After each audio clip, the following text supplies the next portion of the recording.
Di negeri para oligarki dan plutokrasi berkuasa seperti saat ini, di negeri Wakanda, ada yang paling parah, yaitu cara pejabatnya berkomunikasi penuh dengan pembungkusan fakta. Bukan kita katakan mereka bohong, namun menginformasikan ke publiknya adalah dari kacamata keuntungan buat mereka pejabatnya. Semua informasi itu dialterate atau direkayasa. Misalnya, kehadiran infrastruktur jalanan membuat kendaraan lebih cepat pindah dari satu tempat ke tempat yang lain, membuat usaha perdagangan jadi lebih cepat memindahkan barang niaganya, dan statistiknya lagi ada mengatakan bahwa dari Jogja misalnya ke Jakarta, biasanya 12 jam sekarang menjadi 7-8 jam. Benar data itu. Namun karena yang memakai lebih banyak kebutuhan konsumtif alias kebutuhan pribadi, maka naiknya kebutuhan bahan bakar impor yang membuat tekor keuangan negara tidak dipublikasi. Balik modalnya lama investasinya dan banyak merugikan para kontraktor juga tidak dipublikasi.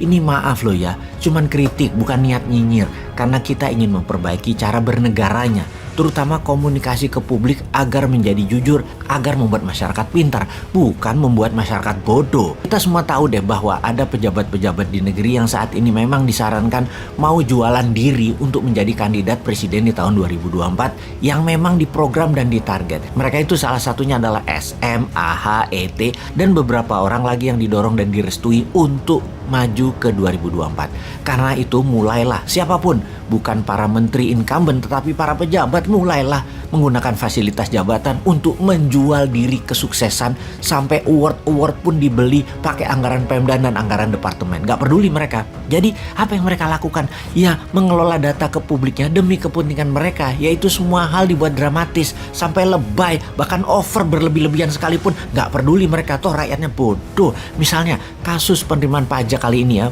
bukan main, sangat dramatis. Kalah drama Korea, sangat bersejarah. Terlampir fakta, data, target pajak dan pencapaiannya di setiap tahunnya. Di 2016 targetnya 1,539 triliun, realisasinya 1,284 triliun. 2017 targetnya 1,45 triliun, realisasinya 1,339. Tahun 2018 targetnya 1,424 triliun, realisasinya 1,315. Tahun 2019 targetnya 1,577, realisasinya 1,332 triliun. Tahun 2020 targetnya 1,198 triliun, realisasinya 1,069. Kemudian tahun 2021 targetnya 1,229 triliun, realisasinya 1,23 triliun, 100%. Tahun 2021 ini bersejarah. Untuk pertama kalinya setelah bertahun-tahun, realisasi penerimaan pajak 100% lebih. Keren ya. Jadi kalau kalimatnya melihat sepotong, 2021 targetnya 1,229 triliun, realisasinya adalah 1,23 triliun, 100%. Itu prestasi. Aduh, kalau lihat kayak gini jadi pengen pinjem mulutnya Ahok yang mengatakan, nenek lu. Kita perhatikan, sejak tahun 2016 penerimaan pajak itu di situ-situ aja angkanya, antara 1,2 sampai 1,3 ribu triliun. Maka jika ada pejabat bilang pencapaiannya 100% itu bersejarah, ya kita jadi mikir, bener sih penerimaan targetnya 100%, tapi yang dilakukan adalah menurunkan target pencapaian. Di tahun 2016 targetnya adalah 1,539 ribu triliun. Di tahun 2021 turun target menjadi 1,229 triliun. Biar terlihat prestasi, menggunakan strategi yang tepat adalah lower the standard atau turunkan targetnya. Berhasil deh memenuhi target 100%. Kalau mau lebih berprestasi, nanti tahun 2022 target turunin pajaknya jadi 1.000 triliun aja. Langsung pertama kali dalam sejarah kelebihan menerima pajaknya. Gua manggal kalau udah kayak gitu tuh. Tapi ada satu hal yang saya apresiasi, yaitu para petugas pajak di bawahnya yang memang bekerja ekstra keras dan patut diacungi jempol.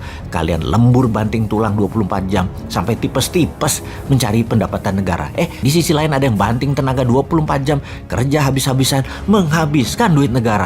Pokoknya anggaran harus habis. Tuh dibanding ke luar negeri, buat agenda meeting yang 2-3 jam di Bali, di Labuan Bajo, bangun sumur di jalanan, peresmian, undang wartawan, bawa media, beli penghargaan tingkat dunia kalau perlu. Soalnya nanti kalau tidak habis anggarannya, tahun depan tidak dikasih lagi.